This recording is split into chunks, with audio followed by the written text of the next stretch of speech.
जी हजरात, हम कवर करने जा रहे हैं आइजा 230। नाम है इसका audit documentation slash working papers. ये टॉपिक नॉर्मली आइजा 500 के बाद पढ़ाया जाता है। सीक्वेंस को जैसे बनती है, पहले हम कवर करते हैं 210, फिर हम कवर करते हैं 500, फिर हम कवर करते हैं 230 और फिर हम कवर करते हैं मटीरियलिटी और फिर हम स्टार्ट करेंगे ऑडिट रिपोर्ट। तो हम इस वक्त अपने लेक्चर्स के अंदर इसको कवर कर चुके हैं। हम 500 एविडेंस कवर कर चुके हैं और ये बहुत ही परफेक्ट सीक्वेंस है जो बहुत आसान है और खास आपके लिए बनाई गई है। 500 के बाद हम स्टार्ट करने जा रहे हैं आइजा 230। नाम है इसका जी audit documentation. I think this is one of the most practical topics that we have in the audit syllabus. जरा डायग्राम को ड्रॉ कर लेंगे। ये इसकी कवरेज है, ये मैंने पहले से बना के रखी हुई आपके लिए। पहले आप इसमें पढ़ेंगे डेफिनेशन, ये इसकी कवरेज है। वर्किंग पेपर्स की कवरेज मैंने ड्रॉ कर दी आपके लिए ताकि आपको पता हो कि इस टॉपिक में आपने कवर क्या क्या करना है।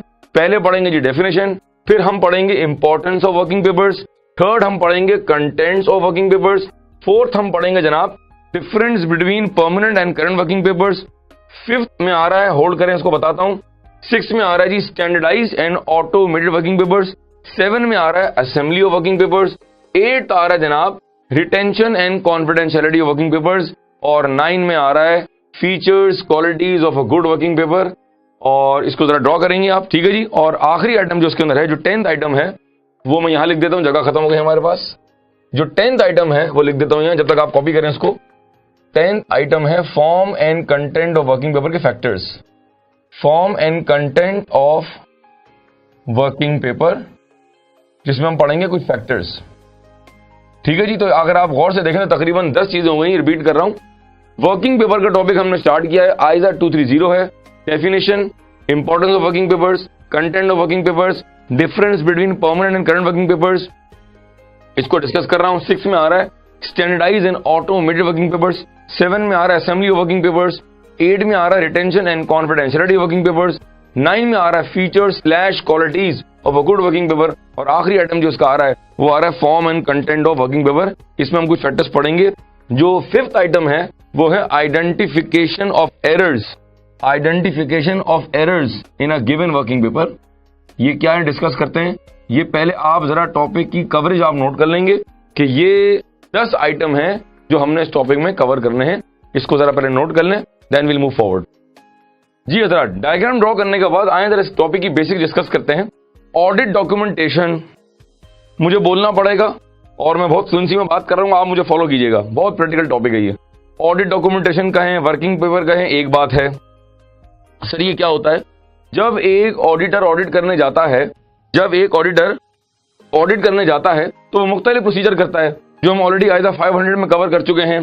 फॉर एग्जांपल, आपने कॉन्फर्मेशन भेजी, आपने क्लाइंट से डेप्रिसिएशन का ब्रेकअप लिया, आपने क्लाइंट से प्रोविजंस का ब्रेकअप लिया, आपने इनवॉइसेस की कॉपी ली, आपने मेमोरेंडम की कॉपी ली, आपने आर्टिकल्स की कॉपी ली, आपने जीआरएन की कॉपी ली, आपने बहुत सारे डॉक्यूमेंट्स लिए, आपने रेशियोज निकाले, आपने एग्रीमेंट की कॉपीज ली। ये सब कागजात जो या तो आप खुद बना रहे हैं या क्लाइंट से ले रहे हैं, सर ये कहां फाइल करेंगे आप? ये जो डॉक्यूमेंट जितने आपने ऑडिट के दौरान वाउच किए, देखे आपने, कुछ आपने वर्किंग्स की, क्लाइंट से आप पूछ रहे हैं जी सेल क्यों बढ़ गई, उसको आपने नोट किया, आपने पेरोल में जाके बात की, सैलरी कॉस्ट कैसे बढ़ गई, उसका रीजनिंग था, आपने वो नोट किया। ये जो दौरान ऑडिट आप मुख्तलिफ किस्म के प्रोसीजर्स कर रहे हैं, कागज बना रहे हैं, कैलकुलेशन को चेक कर रहे हैं, क्लाइंट से एग्रीमेंट्स ले रहे हैं, क्लाइंट से डिफरेंट डॉक्यूमेंट्स की कॉपीज ले रहे हैं, स्वीटहार्ट ये कहां लगाएंगे? जी हाँ, हम इन तमाम कागजात को एक फाइल में प्लेस कर देंगे। फाइल को कहते हैं वर्किंग पेपर फाइल और कागज को कहते हैं वर्किंग पेपर। ये देखें, ये मेरा ऑडिट का लेक्चर है। अगर मिसाल के तौर पे एसीजे पाकिस्तान मुझसे कहते हैं साजिद साहब बड़ा नाम हमने आपका सुना है, ये बताएं पढ़ाते कैसे हैं, जरा कल अपना कंटेंट लेके हमारे पास दफ्तर आए, तो मैं जब उनके पास पहुंचूंगा तो मैं इनको दिखाऊंगा कि सर ये मेरा टेंजेबल एविडेंस है। ये देखें सारे मेरे लेक्चर्स हैं, इसमें एफ8 भी है, इसमें KF9 भी है, इसमें ICW के कुछ पेपर्स हैं, इसमें और बहुत सारा कंटेंट है, इसमें कुछ मेरा EY का पुराना कंटेंट है। ये मेरा टेंजेबल एविडेंस है, ये मेरा टेंजेबल एविडेंस है कि मैं कैसे पढ़ाता हूं। कागज को कहते हैं वर्किंग पेपर, फाइल को कहते हैं वर्किंग पेपर फाइल। एक ऑडिटर दौरान ऑडिट जब इस तरह तमाम डॉक्यूमेंट्स को गैदर करता है, डिफरेंट प्रोसीजर्स करता है, क्लाइंट से कॉपीज लेता है, कुछ ओरिजिनल हो सकती हैं, कुछ फोटोकॉपी हो सकती हैं, कुछ कागज वो खुद बनाएगा। दौरान ऑडिट वो इन तमाम डॉक्यूमेंट्स को एक फाइल में गैदर करेगा और एक फाइल में इसको पंच कर देगा। कागज को कहते हैं वर्किंग पेपर और फाइल को हम कहते हैं वर्किंग पेपर फाइल। ये तुम्हारा टेंजेबल एविडेंस है। आई रिपीट माई सेल्फ, ये तुम्हारा टेंजेबल एविडेंस है कि हमने ऑडिट किया हमें एविडेंस मिला that should be sufficient and appropriate. और वंस जब हम सारे वर्किंग पेपर को फाइल कर लेंगे तो कोई मैनेजर होगा जो उसको रिव्यू कर रहा होगा, बेसिक कॉन्सेप्ट, एक ऑडिट फर्म का पार्टनर होगा जिसको हम कहते हैं एंगेजमेंट पार्टनर, वो इस सारे काम को रिव्यू करेगा और इंश्योर करेगा कि हमने इस क्लाइंट पर तमाम एविडेंस ले लिया है। That must be again sufficient and appropriate to enable the auditor to express an independent audit report, जिसमें हम क्या देंगे, ऑडिट ओपिनियन। क्या मेरी बात समझ आई है? मेरा एक सवाल है, मैं काफी तेज चला हूं अभी।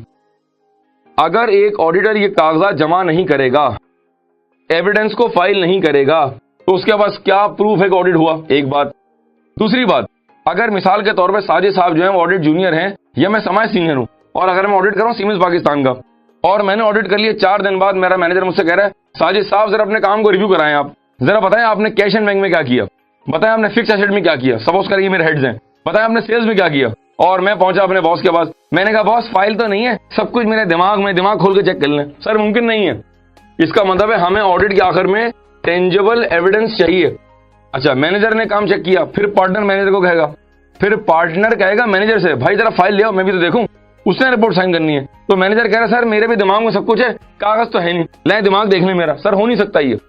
इसका मतलब है आपके दिमाग में तो है लेकिन भाई टेंजिबल एविडेंस कहां है? लिहाजा जब तक पार्टनर इन वर्किंग पेपर्स को स्कैन नहीं कर लेगा, जब तक उसकी तसल्ली नहीं होगी कि हाँ जी कैश एंड बैंक में प्रॉपर प्रोसीजर कर लिए, सेल्स में हमने प्रॉपर प्रोसीजर कर लिए, हमने प्रोविजंस को वेरीफाई कर लिया, जब तक कि उसको तसल्ली नहीं होगी वो जजमेंट का इस्तेमाल भी करेगा, वो प्रोफेशनल स्केप्टिसिज्म का इस्तेमाल भी करेगा।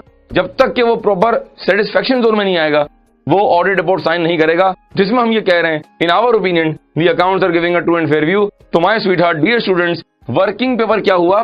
ये वो तमाम प्रोसीजर हैं इस फाइल के अंदर, वो तमाम प्रोसीजर हैं, वो तमाम डॉक्यूमेंट्स हैं जो या तो हमने खुद बनाए, जो या तो ऑडिटर ने खुद बनाए, जो हमने खुद से वर्किंग्स की, जो हमने क्लाइंट से डॉक्यूमेंट्स लिए, चाहे वो ओरिजिनल है या वो फोटोकॉपी है। और हम इन तमाम डॉक्यूमेंट्स को जिस फाइल में लगाएंगे, कागज को कहते हैं वर्किंग पेपर और फाइल को हम कहते हैं वर्किंग पेपर फाइल, और इस पूरे प्रोसेस को हम कहते हैं ऑडिट डॉक्यूमेंटेशन।